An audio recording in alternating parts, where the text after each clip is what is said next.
I think Namibians in general are becoming more interested in their environment and their surroundings, and they're probably wondering why so many tourists are now coming to Namibia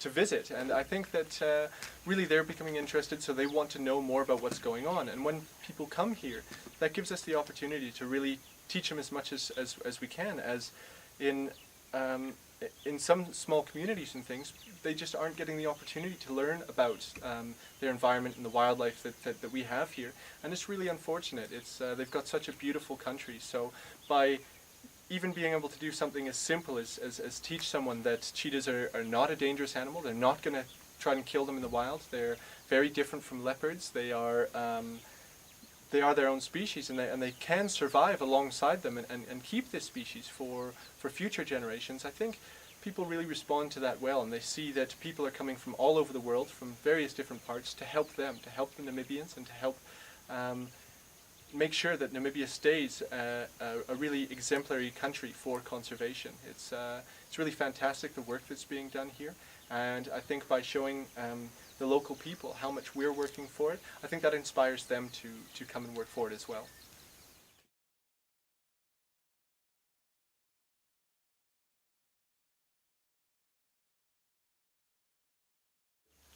Well, I think it helps now that there's more tourists coming to Namibia and visiting places like this, because I think before probably Namibians didn't have the opportunity. They've always been going by what they've been told, that cheetahs are just there to kill their livestock, that they're like vermin. But I think now people are definitely trying to make more of their own decisions. They're trying to find out for themselves what's right and what's wrong. And I think it goes to show that we've had a much higher influx of Namibian tourists as well as international tourists coming to CCF this year.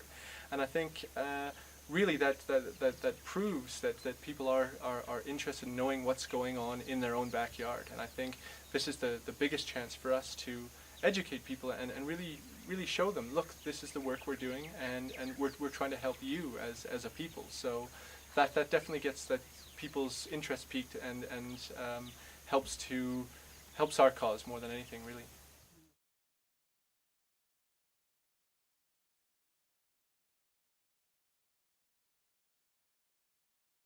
I think we're definitely making progress. I think that in the past it was very, very difficult because of the work we were trying to do really has a tendency to get people's back up. Conservation was kind of a bad word in my personal opinion for farmers many years ago. Now I think people are starting to realize its importance and about the impact of not working in a sustainable fashion.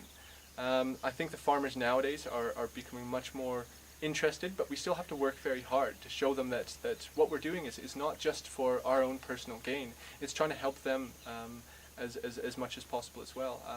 If you look at the livestock guard dog program, any of the farmer training courses, we're putting just as much work into assisting them as we are to saving the cheetah. So I think really by working together with them, we've really managed to achieve the goal, as apart from just coming over here and telling them how to farm, what they're doing wrong, and why what they're doing shooting cheetahs is bad. I think really you have to sort of show them that, okay, yes, we understand that you're killing cheetahs, but we want to know why, and what can we do to help? How can we help change your mind? That's the most important thing.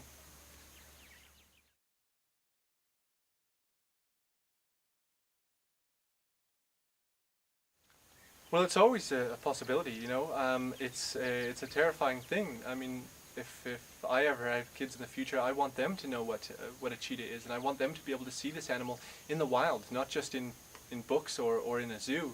But I think there is enough places working very, very hard to achieve the goal of keeping the cheetah's population alive and keeping it healthy.